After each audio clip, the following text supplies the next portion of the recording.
Good evening दोस्तों, मैं ललन कांत आप सभी को अपने YouTube चैनल आस्था जीएस रिसर्च सेंटर में स्वागत करता हूं। दोस्तों, इन दिनों हम लोग भारतीय इतिहास पढ़ रहे हैं। इतिहास की परिभाषा हम पहले ही लेक्चर में बताए थे कि मानव के बीते हुए काल के अध्ययन को हम लोग इतिहास कहते हैं। भारतीय इतिहास को दोस्तों 3 कालखंडों में विभाजित किया गया है। पहला है प्राचीन भारत का इतिहास, दूसरा है मध्यकालीन भारत का इतिहास और तीसरा है आधुनिक भारत का इतिहास। इन तीनों में से अभी हम लोग वर्तमान में प्राचीन भारत का इतिहास पढ़ रहे हैं और प्राचीन भारत के इतिहास को भी 3 कालखंडों में विभाजित किया गया है। पहला है प्राग ऐतिहासिक काल, दूसरा है आदि ऐतिहासिक काल और तीसरा है ऐतिहासिक काल। तीनों का परिभाषा भी हम बताए थे, तीनों का जो काल अवधि रहा है उसके बारे में भी बताए थे। पुनः प्राग ऐतिहासिक काल जो शुरुआत का इतिहास है उसको भी 3 कालखंडों में विभाजित किया गया है। पूरा पाषाण काल, मध्य पाषाण काल और नवपाषाण काल। तीनों के बारे में हम लोग बहुत अच्छे से पढ़े। उसके बाद सिंधु घाटी सभ्यता के बारे में पढ़े। सिंधु घाटी सभ्यता का अंत हुआ, उसके बाद वैदिक सभ्यता के बारे में पढ़े। वैदिक सभ्यता के बारे में पढ़ने के बाद हम लोग बौद्ध धर्म के बारे में पढ़े, फिर जैन धर्म के बारे में पढ़े, फिर 16 महाजनपद के बारे में पढ़े। 16 महाजनपदों की जानकारी हम लोगों को बौद्ध धर्म के अंगुत्तर निकाय एक ग्रंथ है, साथ ही जैन धर्म के भगवती सूत्र से 16 महाजनपदों की सूची मिलती है, जिससे यह पूर्णतः सत्यापित हो जाता है कि 6ठी शताब्दी ईसा पूर्व में संपूर्ण भारत में जो मानव सभ्यता थी वो 16 महाजनपदों में बटा हुआ था। इन सभी महाजनपदों में मगध अंततः सबसे शक्तिशाली साम्राज्य के रूप में स्थापित होता है और जिसको हम लोग मगध राज्य के उत्कर्ष के रूप में पढ़ते हैं। मगध राज्य के आरंभिक वंश का संस्थापक जो थे वो बृहद्रथ थे और इस वंश का नाम भी बृहद्रथ वंश रखा गया है। बृहद्रथ का पुत्र का नाम जरासंध था और पिता का नाम वसु था, यानी कि वसु का पुत्र बृहद्रथ और बृहद्रथ का पुत्र जरासंध। हम उसी जरासंध की बात कर रहे हैं दोस्तों, जो महाभारत काल में एक महत्वपूर्ण कैरेक्टर है, जिसकी हत्या भीम ने श्री कृष्ण भगवान की सहायता से किया था। मगध साम्राज्य के उत्कर्ष जो है वो बृहद्रथ द्वारा माना जाता है और बृहद्रथ के बाद मगध पर एक शक्तिशाली वंश का शासक आता है जिसको कहते हैं हर्यक वंश। हर्यक वंश को पितृहंता वंश भी कहा गया है, क्योंकि उस वंश में पुत्र ने पिता की हत्या करके राजगद्दी पर आसीन हुए हैं, इसलिए हर्यक वंश को पितृहंता वंश कहा गया है। हर्यक वंश के संस्थापक बिंबिसार को माना जाता है। साथ ही मगध राज्य का वास्तविक संस्थापक बिंबिसार को माना जाता है। दोस्तों, यहाँ एक क्वेश्चन बनता है कि यदि आपसे प्रश्न पूछा जाए कि मगध राज्य के संस्थापक कौन थे तो उत्तर होगा बृहद्रथ। लेकिन यदि आपसे पूछा जाए कि मगध राज्य का वास्तविक संस्थापक कौन था तो बिंबिसार होगा। बिंबिसार के बाद उसका पुत्र अजातशत्रु अपने पिता बिंबिसार की हत्या करके राजगद्दी पर बैठा था और राजगद्दी हथियाने के बाद बहुत दिनों तक शासन किया। उसके बाद अजातशत्रु के पुत्र उदयन ने अपने पिता अजातशत्रु की हत्या करके पुनः राजगद्दी प्राप्त किया था। हर्यक वंश के बाद शिशुनाग वंश की स्थापना मगध पर होती है। शिशुनाग का एकमात्र उपलब्धि माना जाता है कि अवंती राज्य को इन्होंने जीतकर मगध में मिलाया था। उसके बाद सबसे शक्तिशाली वंश मगध का सबसे शक्तिशाली वंश नंद वंश का नींव रखा जाता है महापद्म नंद द्वारा। महापद्म नंद ने एकराट की उपाधि धारण किया था और भारतीय इतिहास में एकमात्र वो राजा थे जिन्होंने एकराट की उपाधि धारण किया था। महापद्म नंद को नाई जाति का बताया गया है इतिहास में कि वे नाई जाति के थे। महापद्म नंद के बाद उसका पुत्र धनानंद राज सिंहासन पर आसीन हुए और धनानंद के दरबार में ही कौटिल्य, जिसको चाणक्य कहते हैं, उसी का नाम एक और नाम विष्णुगुप्त है, रहा करता था। धनानंद द्वारा चंद्रगुप्त ये विष्णुगुप्त कौटिल्य या चाणक्य को बेइज्जत करके, यानी कि एकदम पूरा इंसल्ट करके इसको राज दरबार से बाहर निकाल दिया था। तभी से विष्णुगुप्त कौटिल्य या चाणक्य द्वारा यह प्रण लिया जाता है कि हम धनानंद के राज व्यवस्था को पूरी तरह से उखाड़ के फेंकेंगे, और इसी के विरुद्ध अपने शिष्य चंद्रगुप्त मौर्य को तैयार किया था। तैयार करने के बाद धनानंद और चंद्रगुप्त मौर्य के बीच युद्ध होता है। युद्ध में पूरा विभीषण का काम चाणक्य या कौटिल्य या विष्णुगुप्त द्वारा किया जाता है, क्योंकि धनानंद की सारी कमजोरियों को चाणक्य को पता था। उन सारी कमजोरियों को बताते हुए धनानंद के विरुद्ध चंद्रगुप्त मौर्य को तैयार किया जाता है।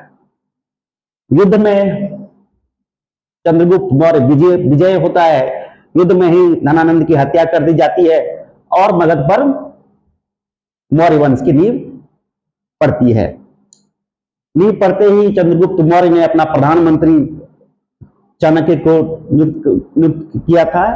तो पूरा मौर्य वंश को हम लोग भली भांति बहुत अच्छे से पढ़े, चंद्रगुप्त मौर्य के बारे में पढ़े।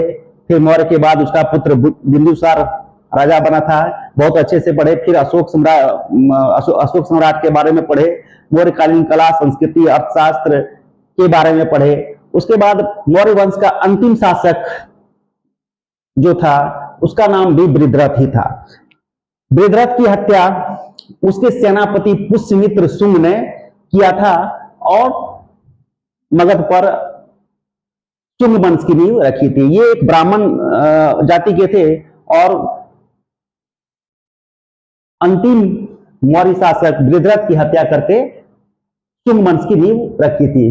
तो अभी हम लोग वर्तमान में दोस्तों मौर्योत्तर कालीन जो कुछ वंश हुए हैं जिनका शासन मगध या उसके आसपास के क्षेत्र में हुए थे, उसके बारे में हम लोग मौर्योत्तर कालीन जो साम्राज्य हुए थे वो उसका पहला लेक्चर में हम लोग पढ़े कि छोटे छोटे राज्य, जब मगध बड़ा सा राज्य का विनाश होता है तो आसपास में छोटे छोटे या उसी राज्य में छोटे छोटे राजवंश को पनपते हुए देखा जाता है। साथ ही जब ये छोटे छोटे राज्य उभर के सामने आते हैं तो विदेशियों को आक्रमण करने का मौका मिल जाता है। इस प्रकार मौर्योत्तर कालीन कुछ विदेशी आक्रमण भी हुए थे। वो लोग यहाँ आए, आक्रमण किया और बहुत बड़े क्षेत्र पर अधिकार करके अपने राजवंश की स्थापना किया था। तो आज हम लोग इससे पहले लेक्चर में हम लोग मौर्योत्तर कालीन जो है राजवंश के बारे में पढ़े, जो ब्राह्मण राजवंश थे जिसमें शुंग वंश, कर्ण वंश और आंध्र सातवाहन वंश के बारे में पढ़े। उसके बाद मौर्योत्तर कालीन विदेशी आक्रमण के बारे में आज हम लोग पढ़े,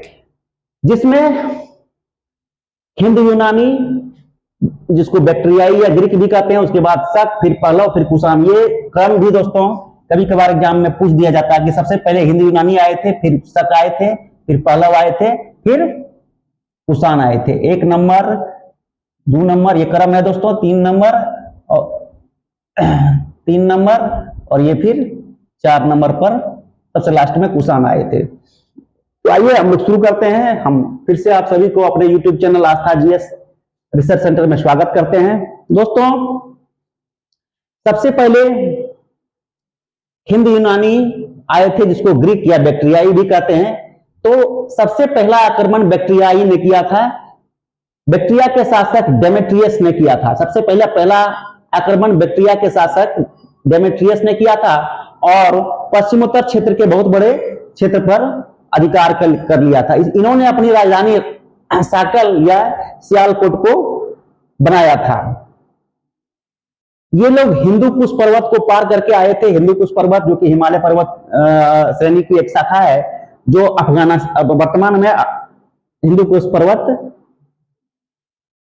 अफगानिस्तान में पड़ता है। ये लोग हिंदू कुश पर्वत पार करके भारत आए थे। ये लोग अमू दरिया जिसको अक्सन नदी, अफगानिस्तान में अक्सन नदी कहते हैं, के दक्षिण में स्थित बैक्ट्रिया के शासक थे। अक्सन नदी के दक्षिण में स्थित बैक्ट्रिया के शासक ये हिंद यूनानी लोग थे, जिसको ग्रीक या बैक्ट्रिया भी कहते हैं। प्रमुख शासक जो हुए हैं, हिंद यूनानी प्रमुख शासक जो हुए हैं, उनमें से मिनांडर हुए हैं सबसे प्रमुख, जिसको मिलिंद भी कहा गया है। मिनांडर को मिलिंद नाम से भी जाना जाता है और इसका शासनकाल 165 से 145 ईसा पूर्व तक था। ये दोस्तों इसका मिनांडर बहुत ही इंपॉर्टेंट है। सबसे प्रमुख शासक हिंद यूनानियों में से मिनांडर था, जिसको मिलिंद नाम से भी जाना जाता था और इसका शासनकाल 165 से 145 ईसा पूर्व तक था। नागसेन ने मिनांडर को संवाद यानी कि ज्ञान के संवाद में हराया था। और इनके वाद विवाद को मिलिंद पन्नों एक किताब है जिसमें संरक्षित किया गया है। नागसेन एक बौद्ध भिक्षु एवं ज्ञानी व्यक्ति थे। उनका मीनांडर के साथ संवाद हुआ था, बौद्धिक संवाद, जिसमें नागसेन ने मीनांडर को हरा दिया था। हिंद यूनानी पहले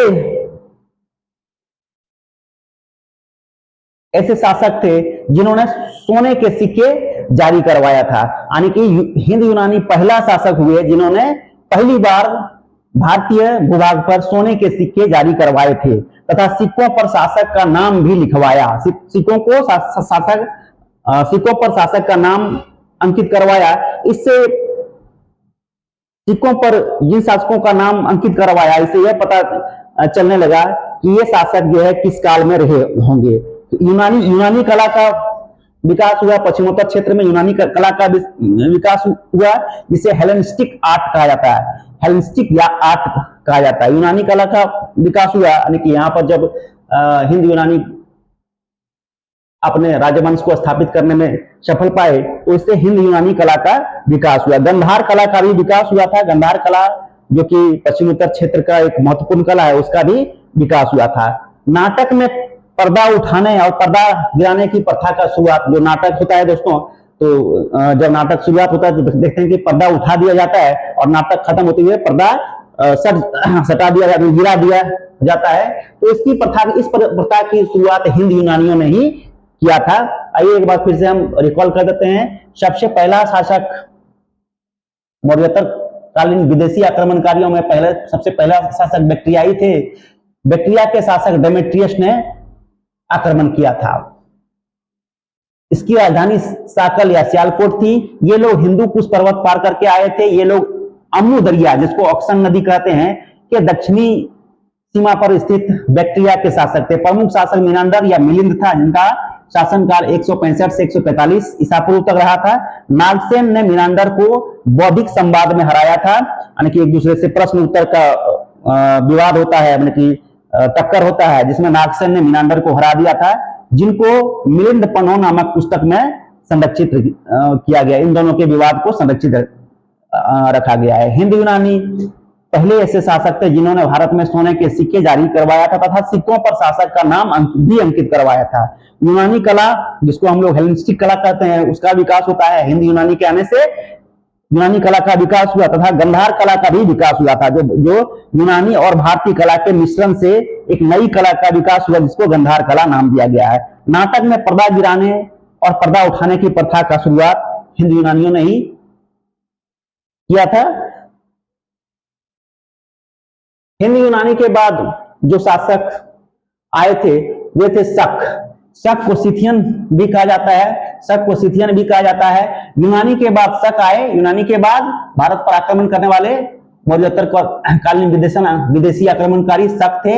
ये मध्य एशिया से आए थे तथा ये जनजातीय लोग थे। शकों की 5 शाखा में से पश्चिमी शाखा रुद्रदामन का सबसे प्रमुख था। शकों का 5 शाखा था, जिसमें से पश्चिमी शाखा जो था रुद्रदामन का था, वह सबसे प्रमुख था। रुद्रदामन ने सुदर्शन झील का जीर्णोद्धार करवाया था। सुदर्शन झील गुजरात के आसपास सुवर्ण रेखा नदी पर है, तो उसका जीर्णोद्धार करवाया था रुद्रदामन ने। संस्कृत का पहला अभिलेख रुद्रदामन का जूनागढ़ अभिलेख है, जिससे मौर्यकालीन काल की जानकारी मिलती है। मौर्य काल की जानकारी मिलती है। संस्कृत का पहला अभिलेख जो है दोस्तों, वो रुद्रदामन का जूनागढ़ अभिलेख है तथा इस अभिलेख में मौर्य काल की जानकारी मिलती है। तो ये बहुत इंपॉर्टेंट है दोस्तों। संस्कृत का पहला अभिलेख कौन सा है? रुद्रदामन का जूनागढ़ अभिलेख। उज्जैन के एक स्थानीय राजा ने शकों को पराजित किया था। उज्जैन का एक स्थानीय राजा था जिन्होंने शकों को पराजित किया था और विक्रमादित्य की उपाधि धारण की थी। अब यह विक्रमादित्य की उपाधि धारण करने वाले पहला राजा था। और इस उपलक्ष्य में 58 ईसा पूर्व में एक संवत चलाया था, जिसको विक्रम संवत नाम दिया गया था तथा यह विक्रम संवत नेपाल में चलता है। विक्रम संवत नेपाल में चलता है। शक के बाद शक अथवा सिथियन के बाद पहलव आए थे। पहलव को पथियाई भी कहा गया था। मूल निवास स्थान इसका ईरान था, यानी कि पहलव या पथियाई कहाँ के थे? ईरान के थे।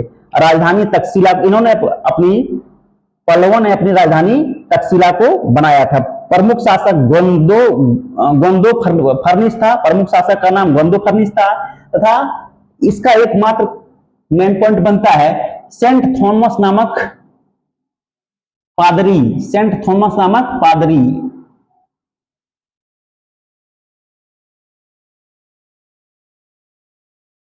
सेंट थॉमस नामक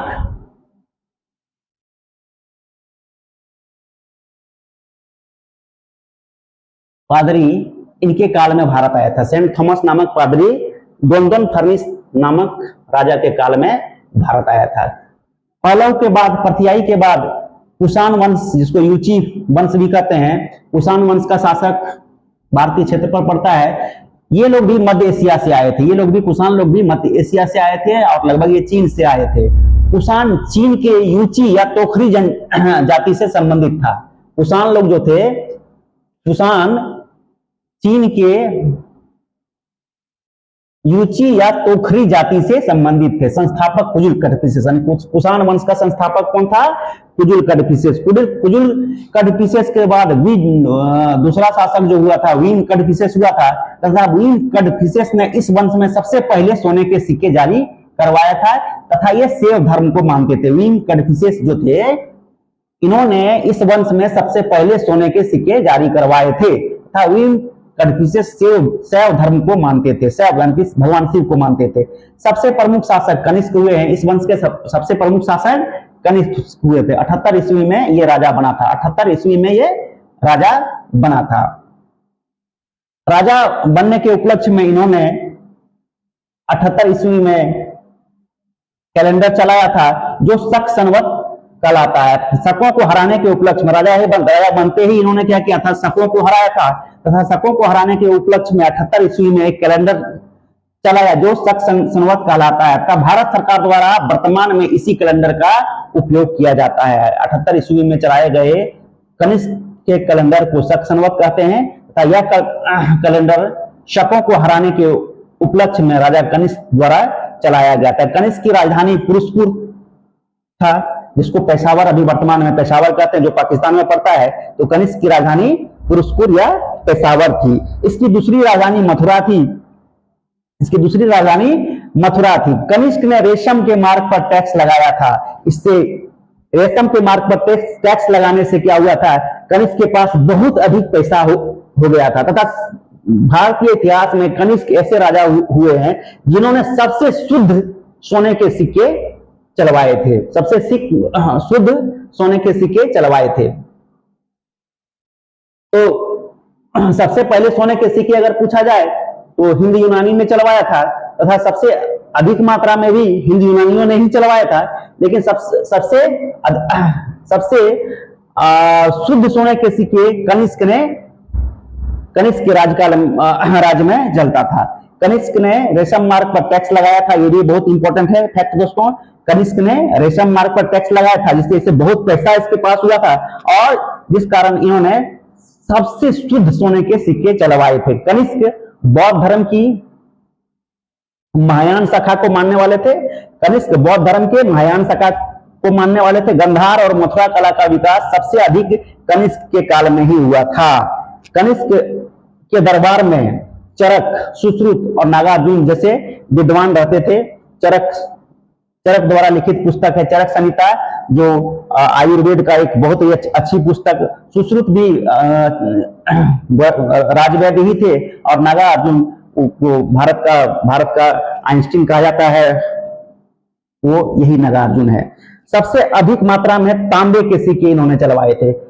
कनिष्क ने सबसे शुद्ध सोने के सिक्के चलवाए थे, लेकिन सबसे अधिक मात्रा में इन्होंने तांबे के सिक्के चलवाए थे। तो ये था दोस्तों मौर्योत्तरकालीन विदेशी आक्रमण के बारे में हम लोग पढ़े, जिसमें 4 वंश जो हुए हैं विदेशी वंश, जिसमें पहला हिंद यूनानी थे, दूसरा शक थे, तीसरा पल्लव थे, चौथा कुषाण थे। सबसे पहले हम लोग बैक्ट्रियाई जिसको ग्रीक या हिंद यूनानी भी बोलते हैं, उसके बारे में पढ़े। उसके बाद शक या सिथियन के बारे में पढ़े, फिर पल्लव के बारे में पढ़े, फिर कुषाण या युची वंश के। आइए एक बार फिर से हम रिकॉल कर देते हैं। हिंद यूनानी मौर्योत्तरकालीन पहला विदेशी आक्रमणकारी थे। सबसे पहला आक्रमण बैक्ट्रियाई शासक डेमेट्रियस ने किया था और अपनी राजधानी साकल या सियालकोट को बनाया था, जो पाकिस्तान पंजाब में पड़ता है। ये लोग हिंदू कुश पर्वत को पार करके आए थे। ये अमू नदी, जिसको ऑक्सन नदी, अफगानिस्तान में ऑक्सन नदी कहते हैं, के दक्षिण में स्थित बैक्ट्रिया के शासक थे। प्रमुख शासक मिनांदर हुए, जिसको मिलिंद भी कहा जाता है। इसका शासनकाल 165 से 145 ईसा पूर्व के बीच माना जाता है। नागसेन ने मिनांडर को बौद्धिक संवाद में, यानी कि बौद्ध धर्म से रिलेटेड प्रश्न उत्तर में मिनांडर को हराया था और मिलिंद पन्हो में इसके संवाद को संरक्षित किया गया है। एक मिलिंद पन्हो एक किताब है जिसमें नागसेन और मिनांडर के संवाद को संरक्षित किया गया। नागसेन एक बौद्ध भिक्षु थे और बहुत विद्वान थे। हिंद यूनानी ने सोने का सिक्का जारी करवाया था, सबसे अधिक मात्रा में इन्होंने सिक्के जारी करवाया था। सिक्कों पर शासक का नाम लिखवाया था। यूनानी कला का विकास देखा जाता है। अगर कला में देखा जाता है तो हिंद यूनानी के आने से यूनानी कला, जिसको हेलेनिस्टिक आर्ट भी कहते हैं, उसका विकास होता है। गंधार कला यानी कि भारतीय कला और यूनानी कला के मिलने से एक नई प्रकार का कला का विकास होता है, जिसको गंधार कला कहते हैं। गंधार कला का विकास पश्चिम उत्तर क्षेत्र में देखने को मिलता है और गंधार कला का नाटक में पर्दा गिराने और पर्दा उठाने की प्रथा की शुरुआत हिंद यूनानियों ने ही की थी। उसके हिंद यूनानी के बाद शक आए, जिसको सिथियन भी कहते हैं। यूनानी के बाद शक आए थे, ये मध्य एशिया से आए थे तथा ये जनजातीय थे। शकों की 5 शाखा में से पश्चिमी शाखा रुद्रदामन का सबसे प्रमुख था। रुद्रदामन ने सुदर्शन झील, भारत में स्थित सुदर्शन झील का जीर्णोद्धार करवाया था, कि उस समय सुदर्शन झील काफी टूट गया था, तो रुद्रदामन ने उसकी मरम्मती बहुत अच्छे से करवाया था। संस्कृत का पहला अभिलेख जो है, जूनागढ़ अभिलेख है, वो रुद्रदामन का है और इस अभिलेख में मौर्य काल की जानकारी मिलती है। उज्जैन का एक स्थानीय राजा ने शकों को पराजित किया था और विक्रमादित्य की उपाधि धारण किया था तथा यह उपाधि 58 ईसा पूर्व में धारण किया था और उस शकों को हराने के उपलक्ष्य में 58 ईसा पूर्व में एक संवत चलाया, जिसको विक्रम संवत नाम दिया गया था। यही संवत नेपाल में चलता है। शकों के बाद पहलवा जो पथियाई कहलाते थे, इसका मूल निवास स्थान ईरान थे, यानी कि पथियाई लोग ईरानी थे। राजधानी इन्होंने तक्षशिला को बनाया था। प्रमुख शासक गोंदन फर्निस था तथा सेंट थॉमस नामक पादरी, एकमात्र इंपॉर्टेंट क्वेश्चन है, सेंट थॉमस नामक पादरी गोंदन फर्निस के दरबार में भारत आया था। पथियाई के बाद, इनके पहलव के बाद कुषाण या युची वंश का शासक पड़ा। ये लोग भी मध्य एशिया से आए थे।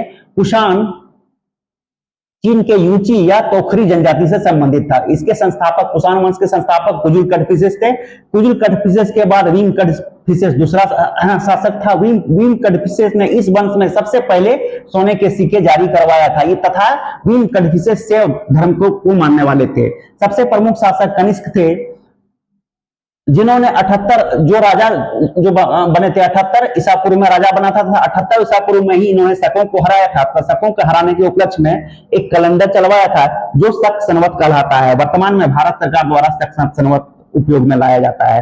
कनिष्क की राजधानी पुरुषपुर थी, इनकी पहली राजधानी पुरुषपुर या पेशावर कहते हैं, जो अभी वर्तमान में पाकिस्तान में पड़ता है, तथा दूसरी राजधानी मथुरा थी। कनिष्क ने रेशम मार्ग पर टैक्स लगाया था और इस टैक्स से इसको बहुत सारे पैसे हुए थे, जिस कारण सबसे शुद्ध सोने के सिक्के जारी करने वाले राजा कनिष्क थे। भारतीय क्षेत्र में सबसे शुद्ध सोने के सिक्के जारी करने वाले राजा कनिष्क थे। गंधार और मथुरा कला का भी विकास सबसे अधिक कनिष्क के कार्यकाल में ही हुआ था। कनिष्क के दरबार में चरक, सुश्रुत और नागार्जुन जैसे विद्वान रहते थे। इसके बाद एक और फैक्ट है दोस्तों, सबसे अधिक मात्रा में कनिष्क ने तांबे के सिक्के जारी करवाए थे।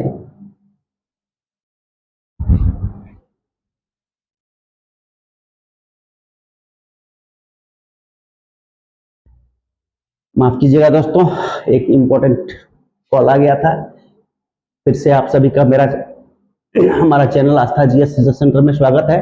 तो ये था दोस्तों आज का क्लास, जिसमें हम लोग मौर्यकालीन विदेशी आक्रमणकारी के बारे में पढ़े, जिसमें हिंद यूनानी, शक, पल्लव और कुषाण क्रमानुसार हम पढ़ाए। और इस प्रकार मौर्य काल और मौर्योत्तरकालीन सभी वंश को अच्छे से पढ़े। उसके बाद हम लोग शायद नेक्स्ट जो होगा वो गुप्त वंश के बारे में पढ़ेंगे। तो ये था दोस्तों आज का क्लास कैसा लगा शेयर कीजिए, सब्सक्राइब कीजिए और दूसरे भी दोस्तों से सब्सक्राइब कराइए, कमेंट करें और कमेंट में क्या कमियां हैं उसे भी लिखें ताकि मैं नेक्स्ट वीडियो जब बनाऊं तो उसमें सुधार कर सकूं। इसी के साथ अब हम क्लास समाप्ति की घोषणा करते हैं। Good evening again.